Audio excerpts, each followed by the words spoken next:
Hello, everyone. Welcome to today's webinar about Oregon State University's Natural Resources Leadership Academy. Thanks for joining us today. I'm glad you chose to be with us today. My name is Allie Durfeld. I'm a marketing manager with Oregon State University, and I will be facilitating our webinar today. We also have two presenters with us to share with you pertinent information about this year's Natural Resources Leadership Academy, or NRLA, as we call it for short. We have Rini Powell, who's the Assistant Director for OSU Summer Session, as well as Aaron Wolf, who's the Academic Director for the Natural Resources Leadership Academy. So welcome, Rini and Aaron. Thank you. Thanks. We're excited to share with you about this year's Academy. We'll also have plenty of time for questions at the end. So please, if you have any questions during the presentation, please put them in the chat box, and we'll address them at the end of the session. Additionally, the link to the text captioning service can be here if you would like to use that. To start with a brief agenda of what we will be talking about today, this includes a little bit about Oregon State University to start off with. We'll then talk about the Academy itself and talk through some logistics. We'll give you an overview of the tracks for this year's Academy. We'll talk through information about registering for NRLA and pricing. And as I stated before, we'll take questions at the end of the webinar. If there's something that comes up which might be a specific question we need to get back to you about, we'll make sure to do so following the webinar. So with that being said, let's go ahead and get started. I'm going to hand it off to Rini to share a bit about Oregon State University. So OSU is located in the quaint little town of Corvallis, Oregon, which is about 90 miles south of Portland. We're within an hour's drive of the Pacific Coast, which everyone straight across is Newport there on your map. Where our OSU Hatfield Marine Science Center is located, and we're also about a 3-hour drive to the east from OSU Cascades campus, which is located in the high desert area of Bend, Oregon. So Corvallis sits in the heart of western Oregon's Willamette Valley, which is located between the Coastal Mountain Range, which is about 15 miles west of campus, and the Cascade Mountain Range about 60 miles east of campus. Corvallis is a vibrant college town with a population of a little more than 55,000, and when the university is in full swing, it attracts at least another 25 to 28,000 students each year, making Corvallis really one of the safest, smartest, greenest small cities in the nation.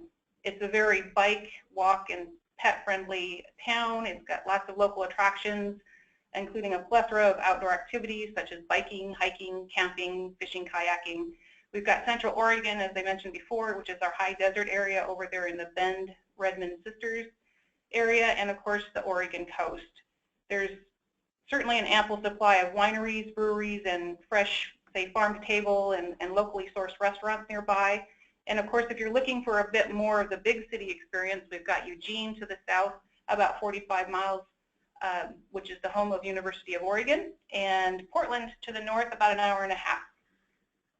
OSU is a world leader in natural resources, as well as conservation, biology, fisheries and wildlife science, ecological engineering, and agricultural sciences. And we're also a Tier 1 leading research institution.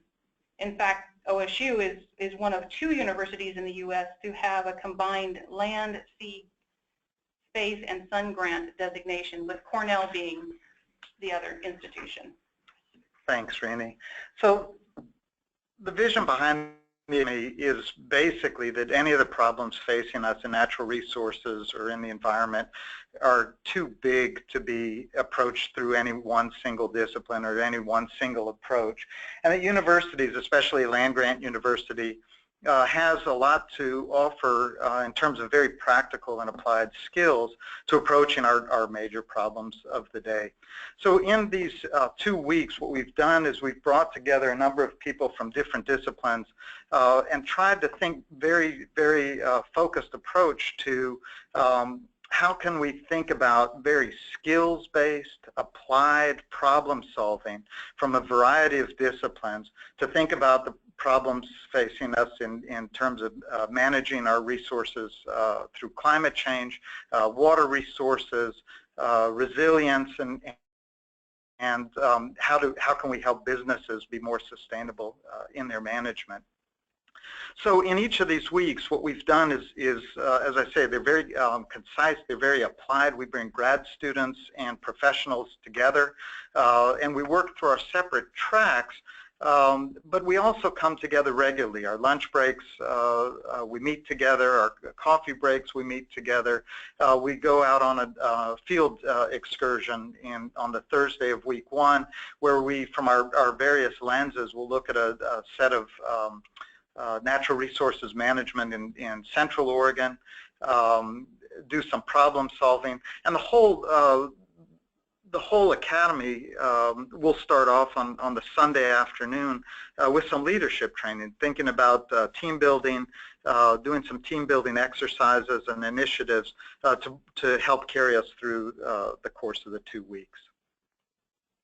So NRLA is now in its 6th year, and as Erin's kind of been warming you up to, we put a unique twist on the standard college-based learning environment, in such that we allow both the graduate student who wants to earn credit and the working professional looking for non-credit the opportunity to learn side by side, kind of sharing and networking on natural resource topics with a variety of individuals from around the globe, while at the same time integrating leadership components and emphasizing collaboration across all the disciplines and throughout.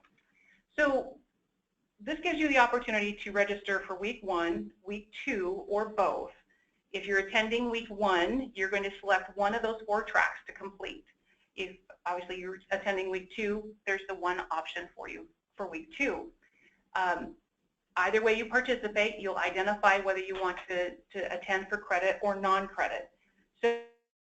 So this might seem a little bit odd, especially to some of our grad students out there that are listening, but by filtering everyone through this NRLA registration process is us to support the integration of this program and then properly direct the participants through the necessary steps in order to finalize their credit or non-credit choice. So on the NRLA website, there is a web page titled Schedule that provides additional details about this week's and each week's anticipated schedule. But I wanted to highlight some of the important components here on this slide. So week 1 is where we start off the week on Sunday afternoon about 3 o'clock with a 3-hour leadership session.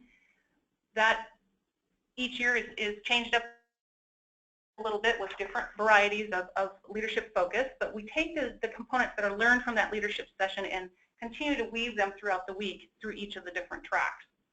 Immediately following the leadership session, we'll segue into a welcome reception from 6 to 7:30. For both of these events, we expect all participants to attend, as well as faculty and staff. So Erin, myself, and all the other faculty will all be there, each rolling up our sleeves, getting fully involved just like the rest of you. Then later in the week, on Wednesday, I should back up, Monday and Tuesday, you're going to look at a standard classroom setting, regular 8 to 5 throughout the day. And then Wednesday, for those of you participating in social aspects of sustainable natural resources, you'll take off for a morning field trip over to a small town called Sweet Home. And then later that afternoon, the remaining 3 tracks of attendees will all catch up with you, and everyone will continue on over the mountain into Bend, Oregon area for an overnight field trip. And that field trip will help bring together all the components of each of the tracks that we're focused on throughout the week. In week 2, it's a little bit more straightforward. We have a standard 8 to 5 class with a variety of integrative or interactive classroom sessions throughout the week.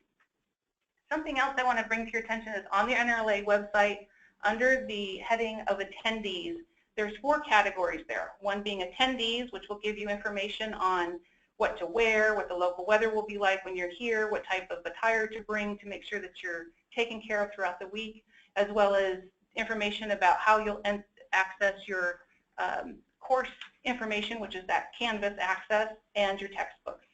We also have information on lodging. We have some on-campus lodging available. I know our slide here shows the ILLC building here on campus, which is the dorm that we've used over previous years. And I just realized that we had missed updating that. We actually have a better I say better, but in the sense of West Hall is where we're going to be having our folks that want to attend and stay on campus, which gives you the real student experience, such that prices for staying there in the dorms range from $39 to $46 a night, or even less, as much as 10 to 25% less, depending on the length of your stay. So that's definitely something I would encourage you to look into. We also have information on how to get here from the Portland Airport or the Eugene Airport to campus. There's a variety of shuttles available that are very economical, as well as details on parking and some of the local attractions. So, as Rainey mentioned, in week one there are these 4 tracks, and think of them as separate streams that kind of braid together in the course of the week. Ed Weber from Poli-Sci his track will be on environmental politics and policy. All of these are going to be from a very applied perspective. Christina Olson, her track is social aspects of sustainable natural resources. Ann Shearer in the College of Business will focus on the skills of sustainability assessment, particularly within a business setting. And then Lynette Da Silva and I do a track in water conflict management. Week 2 will be John Matthews from AGWA, who does something called resilient and robust resource management. If you think about, again, each of these are very, very applied. If you think about 8 hours in a classroom, we're not going to be boring you, killing you with our PowerPoint slides. A lot of interaction. We have time for videos, great discussions, skills that you'll be able to walk out with, and in fact each of the tracks will make sure that you put the skills to bear in your own professional setting or in your own student setting, depending. The professors who you see here, we love doing this. This is a professor's dream, is to really be able to delve into issues, to have the time to have the discussions that are necessary. And each of the folks that you see here, not just academically respected, but each of us has a lot of experience in the applied and professional worlds. So again, Ed Weber has designed processes of social assessment and political assessment. Same with Christine Olson. And Shearer, this is a new offering for the Academy. She's in the College of Business, and I think as business has become more hip to needing to think about green management and sustainability, the tools that she's offering are more and more acute. Lynette and I, both of us are involved heavily both in designing process of conflict resolution around water resources and of training in applied settings all over the world. And John Matthews, he's in week 2. He runs a program called AGWA, which is basically helping the facilities managers of the world's big facilities, dams and diversions and power plants, helping them think about how to manage these as we face the new variability connected to climate change. As I mentioned, on Thursday of week 1, we'll be going together to Central Oregon. We'll probably be out here at Waichus Creek, amazing restoration project where a lot of the stakeholders were brought together, people who you don't normally see around the table having conciliatory conversations. They actually did. They realized that separately nobody would be able to get what they wanted in terms of managing the water resources, and together not everybody gets everything they want, but everybody gets something. And so here we've got the tribes and the ranchers and environmentalists and municipalities all coming together to figure out how to restore a waterway, primarily for ecosystem health and fish restoration, but in the meantime designing it in a way that there's actually more comfort in how much water there is for irrigation and how much there is for each of the stakeholders. So this is an opportunity for each of us, though we will have been in 4 separate classrooms primarily in the course of the week, to really come together and think about how, through each of our respective lenses, we would approach a project as complicated as this. So now we get into the nuts and bolts of it, registration. So I'll start with a little bit of information regarding those that are looking to participate as a non-credit workshop. One thing to keep in mind is that the software application that we're using for registration is hosted by OSU's Professional and Continuing Education Unit, also known as PACE. So as you progress through the registration portal for NRLA, don't be concerned if you see influences of PACE. You are on the right site. Essentially to get started, we would have you submit your registration along with a $75 academy fee if you're attending week 1. The academy fee is non-refundable if you decide to cancel, but if you are coming to week 2, it is refundable, partly because of the fact that it's heavily involved in week 1 and there's a lot of logistical upfront commitment that we have to deal with. You'll be entering your personal information as well as designating your attendance for non-credit, whether you're attending as a U.S. citizen or national citizen, so that we can assist you accordingly. You'll select the track or tracks that you plan on taking. Obviously, week 1, you select one of the 4 tracks. Week 2, you select the one option there for week 2. If you are registering prior to June 1st, in addition to the $75 academy fee, you can choose to submit an additional payment for the remaining non-credit balance, or you can opt just to pay for that $75 academy fee initially. Thereafter, you can continue to make partial payments until the non-credit workshop balance is paid in full, but as of June 1st, the balance, any outstanding balance that you might have will be due in full. So therefore, if you happen to come in and register on June 1st or shortly thereafter, you will end up paying the full $75 plus your non-credit workshop fee. For those of you that are not a U.S. citizen and are planning to attend, please be sure and let us know. Our office can provide a letter of invitation for you to submit with your visa application, but that will be after you submit your pre-registration and academy fee. So with that in mind, if you are thinking about attending, be sure to allow yourself plenty of time for your visa to process, as we've had a lot of folks from outside the U.S. who were interested to attend in previous years but were unable because they just didn't have enough time to get to allow their visa to be processed.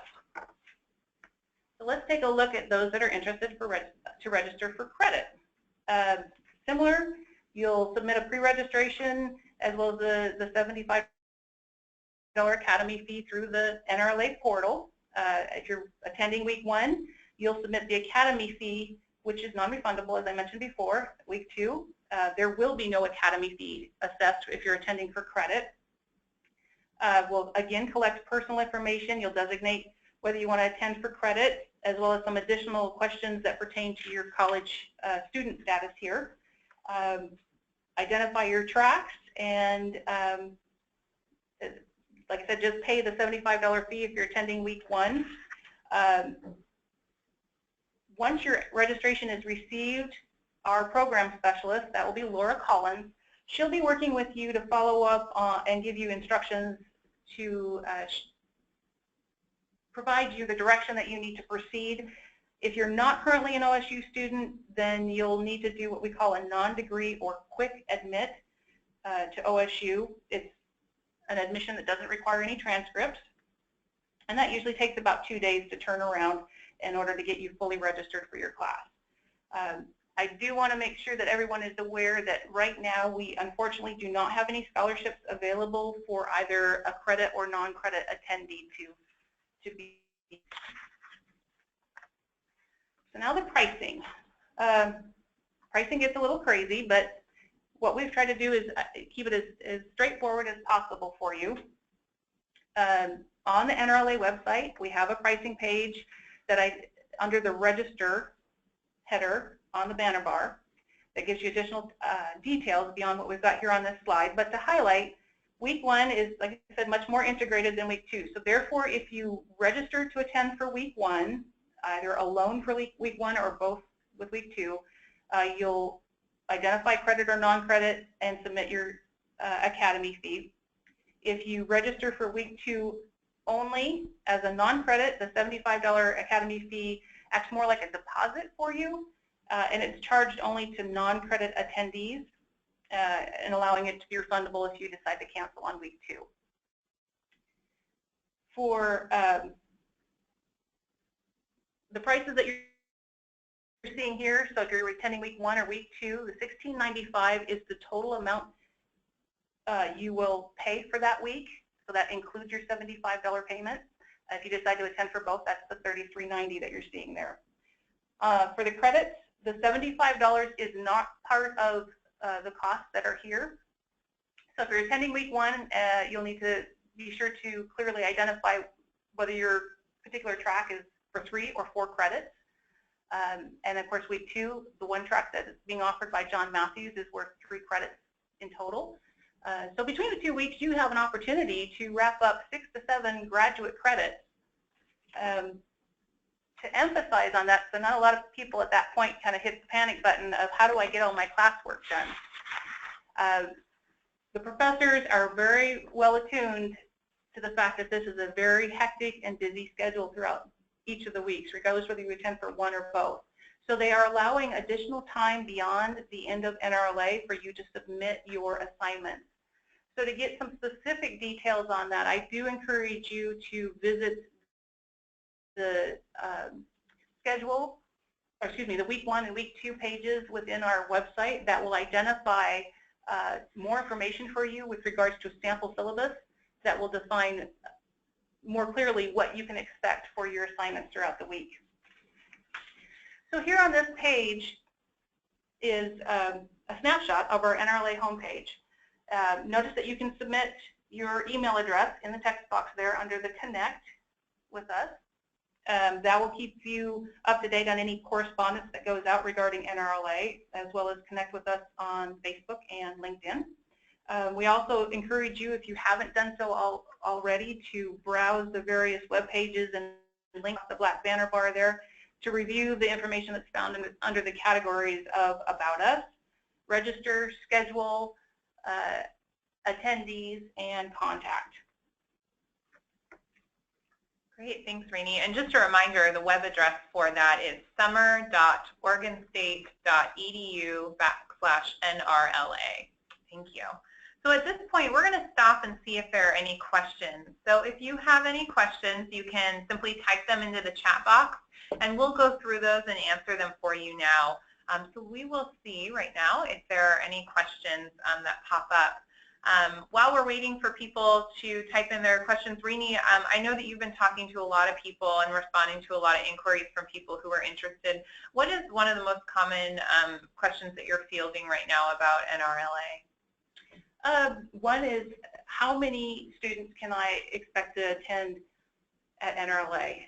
It varies, but if you're looking at a non-duplicated head count between the 2 weeks, we're usually in the somewhere of the area of 30 to 40 attendees. Some of the attendees opt to take both weeks, but the vast majority usually take just one. The other aspect is that the blend of students that are attending, the vast majority, of course, are graduate students looking to continue their degree program. We also see a lot of professionals come in, not sure if this is an area that they're interested in. They take NRLA, realize how much they really enjoy that, and realize the opportunities that are there for them to earn their graduate certificate or their graduate degree, and they'll take that first class and immediately turn right around and become an OSU graduate student and continue on with their program. As far as our graduate students that are attending, we see a blend of about almost a 50-50% blend of those that are on-campus students versus those that are e-campus students, because this is an excellent opportunity for our e-campus students to physically come to campus, have an opportunity to stay in the dorms, get that full college student experience, as well as throw their learning opportunity well far ahead as compared to what they might get out of a typical classroom setting. Great, thanks, Rini. And on that, it looks like we have a question. It says, I'm an e-campus student from out of the area. Will there be time to explore campus and the surrounding area during NRLA? Probably not during the week. If we're being honest, these are really intensive weeks. And I wanted to come back to the last question on how many people are involved. Each of the tracks are capped pretty small, precisely so that we can have the kinds of discussions that are necessary and the kinds of interactions that are necessary. We go all day, every day. There's usually some reading at night. And one of the real benefits of the Academy is you're getting the chance also to meet folks from all over the world who have interests that align with yours.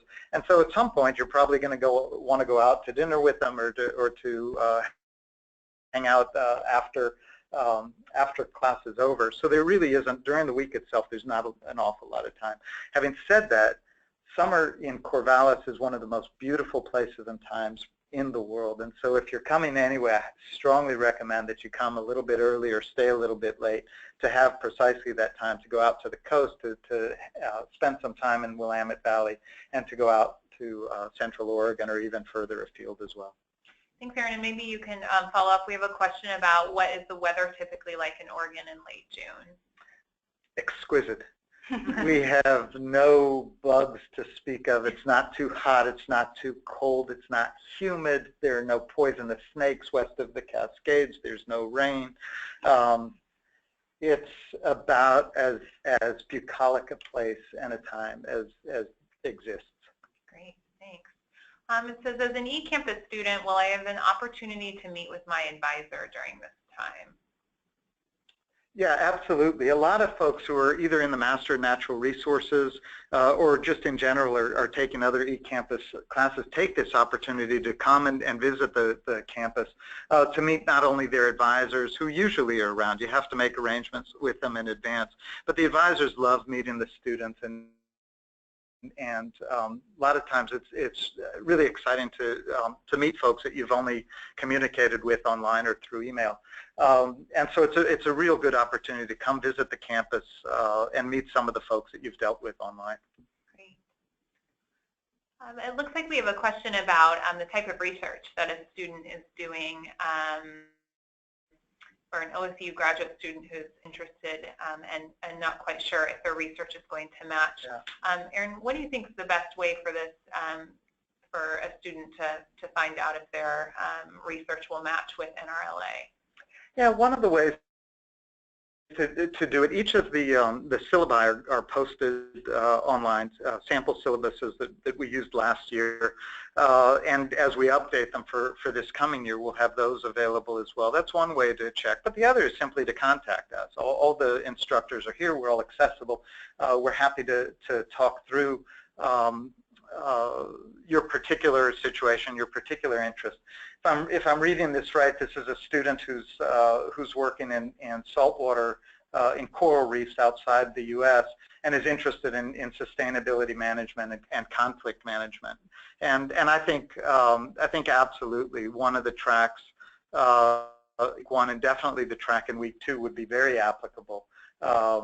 Conflict is conflict, and so what we're doing in water conflict management, a lot of the skills are very applicable to stakeholder processes, no matter what the issue is. And a lot of people do go on working in saltwater, working in forestry or other natural resources. And definitely the sustainability work in any of the tracks in week 1. But I'd suggest also, especially you look at the week 2 track. I think it would be very applicable for that type of research. Great, thanks. There's a question about the Sunday leadership session and welcome reception, if that meeting time is required. Yes, it is, because it starts off the week, with the leadership focus, so that you can take those attributes and learning outcomes that come from that session on Sunday and apply them throughout the week. In fact, prior to coming, we will be sending out some additional information to each of the attendees for them to do a little bit of preparatory work for the Sunday leadership session. And then on the back end of our overnight field trip, we have an opportunity to really sit down and reflect and compare notes on how the leadership components that we've learned throughout the week have shown themselves with response to the various learning outcomes within the classes, as well as the overnight field trip itself. Rini, there's a question about the schedule for the weeks, maybe something a little bit more detailed that might include details about the field trip. Is there anywhere that we can review that? Absolutely. On the NRLA website there, under schedule, I've put 2 little templates on there to give you an idea what to expect throughout the week. One's kind of an overview of the entire week for week 1 as well as week 2, and the other is just a general idea of how an individual day in the classroom will flow. Most days we start out around 8:30 in the morning when we're having a regular classroom session throughout the day. We start out about 8:30. We'll break mid-morning for a quick beverage and snack break, and then a couple hours later, break for lunch all at the same time. Same thing in the afternoon, an afternoon break session. So each of those breakouts give everyone an opportunity to cross-collaborate, because you've all got to know each other first thing out of the gate on Sunday. So just because you're going into the classroom doesn't mean you don't want to come back and start talking with other folks that you started to make connections with. So we really encourage that opportunity to talk with other folks throughout the week. It looks like there was a question about lodging in the dorms, and we did, or excuse me, in the residence halls, and we quickly touched on that, but the lodging page would be the best resource for finding that. There is also a link on the lodging page for registration. So if you are ready to register and reserve a space in the OSU Residence Hall West Hall, which we'll be staying in, that link is live, and you can go ahead and move forward on that as well. We have a question: as a working professional, will there be opportunities to network with other attendees during NRLA? Yeah, absolutely. As Rainey was mentioning, we schedule all our breaks and our lunches so that all the tracks are able to come together. And then, of course, the field trip, where we're on the, in vans together, and we get to spend the better part of a day and a half all looking at similar sets of issues and talking through sets of issues. I know for a fact people have found jobs with each other in the academy. I know people have made friendships that have carried through the years, and it's a really exciting thing, both for the grad students to meet the professionals and get a better sense of what it is they're doing, but also, as Rainey mentioned, a lot of professionals come and just get excited about being a student again. They get the energy and from the grad students, and just being in the environment is something that kind of gives. I think all of us like to continue learning as long as we can. Great, thanks. There's a question we have about, we had mentioned earlier about some sample syllabus that are available. Rini, can you speak to where those are? And I believe that they are all updated, so we have sample syllabi for the classes. Definitely, yep. Just from the OSU, from the NRLA homepage, just hover over schedule, and the schedule will give you a drop down. It'll say week 1 and week 2, and if you click on week 1, there will be a syllabus next to each one of the course descriptions, as well as on week 2 another one there next to John Matthews' class there, Resilience and Robust Resource Management. So a sample syllabus is available next to each class description there on the NRLA website. Great, and I might add also there's short introductory videos that accompany all of the tracks as well. So if you're interested in learning a bit more from the professor themselves, we have about a short introductory video where you can learn more about the course and what to look forward to in NRLA. It looks like we have a question about, could you please talk a little bit more about the field trip and some of the highlights we can look forward to? Yeah, so White's Creek is a tributary of the Deschutes River in Central Oregon. And a lot of water resources throughout the state. It had been dredged and straightened and kind of ditched primarily to deal with flooding in the area. And over the time, our approach to water has changed, that now we recognize the importance of the meanders in this stream. We recognize the importance of a relationship between surface water and groundwater, and certainly accessibility all the way to the Columbia is critical for the fish that migrate. And so what happened is a number of stakeholders in the region had kind of developed their approach to water resources separately. So the farmers needed irrigation water when they needed it. The environmental water was not very high priority. Municipalities needed water year-round. And at some point where things got to be, I wouldn't say a crisis, but certainly very critical, that it was clear that somebody was going to have to lose. The stakeholders came together and through a long, and from what we hear, occasionally painful process, learned first to listen to each other and to understand what it was that each of their neighbors actually needed and when they needed it, and then thinking together to where they ended up developing a management plan and a restoration plan. And so what we do is we spend a lot of time not just out at the site looking at the restoration that's been done, but talking to each of the stakeholders to understand how it was that their thinking had changed over years to where they're willing to listen to each other and work together. So we meet the person who was some folks from government there, one of the leaders in the ranching community, some of the environmental groups. All of them are going to come out and meet with us and spend time thinking with us. And they know the Academy well, so that when they're talking to us, they're also talking through a lot of the skills that we're teaching and helping us all understand how those can be applied to a real-world setting.